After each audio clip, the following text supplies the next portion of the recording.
मुंबई पालिकेसाठी भाजपचा जागावाटपाचा नवा फॉर्म्युला। ठाकरेंचे नगरसेवक असलेल्या जागांवर भाजपचा सर्वे। शिंदे आणि भाजपमध्ये कशा पद्धतीने वाटल्या जाणार जागा या संदर्भात सर्वे। अंतिम निर्णय वरिष्ठ पातळीवर होणार।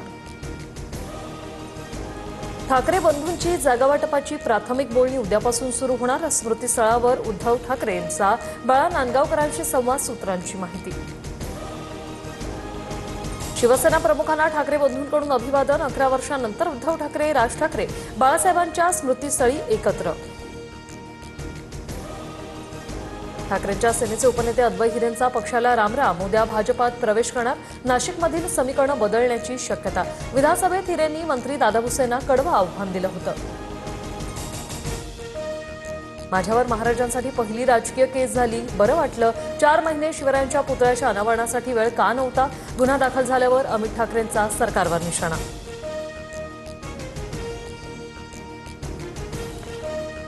नगरपरिषदा आणि नगरपंचायतींसाठी उमेदवारी अर्ज भरण्याची मुदत संपली। राज्यातील 246 नगरपरिषदा आणि 42 नगरपंचायतींसाठी 2 डिसेंबरला मतदान तर 3 डिसेंबरला मतमोजणी।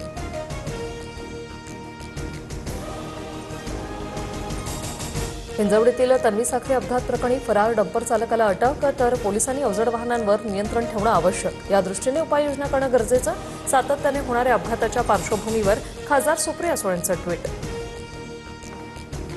माझी लाडकी बहीण योजनेतील लाभार्थ्यांना ई-केवायसीसाठी 31 डिसेंबरपर्यंत मुदतवाढ।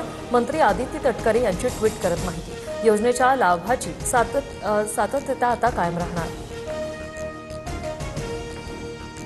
निवडणूक कार्यक्रमात आम्ही अडथळा आणणार नाही। सुप्रीम कोर्टाकडून स्पष्ट। 50% आरक्षणाची मर्यादा ओलांडली जाते का हे तपासणार। कोर्टाची महत्त्वपूर्ण टिप्पणी। पुढील सुनावणी 19 तारखेला।